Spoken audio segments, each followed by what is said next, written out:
Hotel की चादर हमेशा सफेद ही क्यों होती है, इसके पीछे का सीक्रेट क्या है, और इंडियन आर्मी का एक ऐसा बकरा जिसे हवलदार की रैंक दी गई, लेकिन क्यों, जानेंगे वीडियो के लास्ट में। नंबर 8, आप जब भी किसी होटल में जाते हैं तो आपको बेड पर हमेशा सफेद रंग की चादर देखने को मिलती है, पर क्या आपने कभी सोचा है कि सफेद रंग तो गंदा भी जल्दी ही होता है। इसके बावजूद होटल्स सफेद बेडिंग का इस्तेमाल ही क्यों करते हैं? इसके पीछे कई कारण है। वेस्टिन नाम की होटल चेन ने 1990 में एक सर्वे किया, जिसमें उन्होंने पाया कि जो लोग होटल आते हैं उन्हें सफेद रंग के बेड काफी लग्जूरियस फील देते हैं, और तब से होटल्स में सफेद बेडिंग का इस्तेमाल होने लगा। साथ ही सफेद रंग दिमाग को शांत भी करता है। ऐसे में सफेद बेडिंग देखकर कस्टमर काफी शांत हो जाता है। सफेद चादर पर दाग भी नहीं लगते और ब्लीचिंग होने की वजह से इन्हें साफ करना भी आसान होता है। नंबर 7, अगर आप कभी जयपुर गए हैं तो आपने हवा महल तो देखा ही होगा, पर आज हम आपको हवा महल के बारे में एक ऐसा फैक्ट बताने जा रहे हैं जिसके बारे में सुनकर आपके होश उड़ जाएंगे। हवा महल दुनिया की इकलौती 5 मंजिला इमारत है जिसकी कोई नींव है ही नहीं। हवा महल की आगे वाली दीवार की मोटाई 8 इंच है और यही दीवार है जो हवा महल को सदियों से संभाले हुए है। नंबर 6, अगर आप कभी किसी समंदर में फंस जाएं और अचानक आपको प्यास लगने लगे तो आप क्या करेंगे?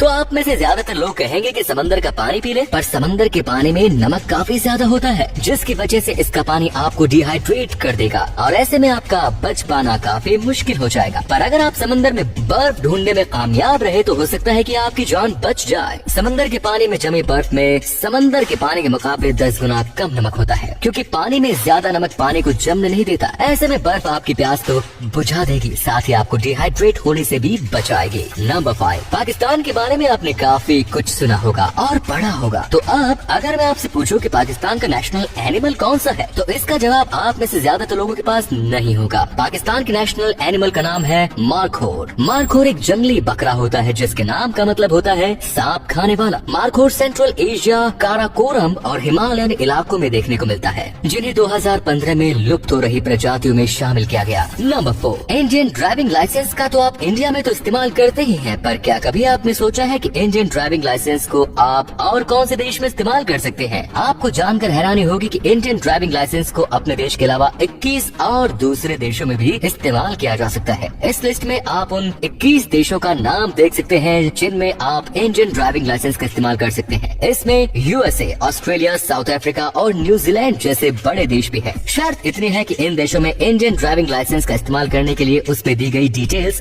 इंग्लिश में होनी चाहिए। नंबर 3, अलेक्जेंडर ग्राहम बेल के बारे में तो आपने सुना ही होगा। उनका आविष्कार ही था जिसकी मदद से आज आप हजारों किलोमीटर दूर बैठे व्यक्ति से भी आसानी से बात कर सकते हैं। पर क्या आप जानते हैं कि टेलीफोन का आविष्कार करने वाले बेल टेलीफोन पर इस्तेमाल करके कभी अपनी फैमिली से बात नहीं कर पाए। बेल की फैमिली में उनकी माँ और उनकी बीवी 2 ही लोग थे और दोनों ही सुन नहीं सकते थे, इसीलिए उनसे टेलीफोन पर बात करना पॉसिबल था ही नहीं। नंबर 2, इस तस्वीर में जो आप कलाकृति देख रहे हैं ये एक लॉक है, नाम है डिटेक्टर्स लॉक, वो भी 17th सेंचुरी का। कमाल के इस लॉक में कमाल के फीचर्स भी हैं, वो भी एक नहीं बल्कि ढेर सारे। पहला फीचर है इसमें लगा काउंटर। दोस्तों ये लॉक गिनती करता है इस लॉक को कितनी बार लॉक और अनलॉक किया गया। आप चाहे तो इस सर्कल में देखकर पता भी लगा सकते हैं। आपको जानकर हैरानी तो तब होगी जब आपको ये पता चलेगा कि इस ताले में दिखने वाली हर चीज अपने आप में एक फंक्शन है। जैसे इस आदमी के हाथ मौजूद ये पॉइंटर वो गिनती बताता है, जिससे ये पता चले कि ये कितनी बार खोला गया, और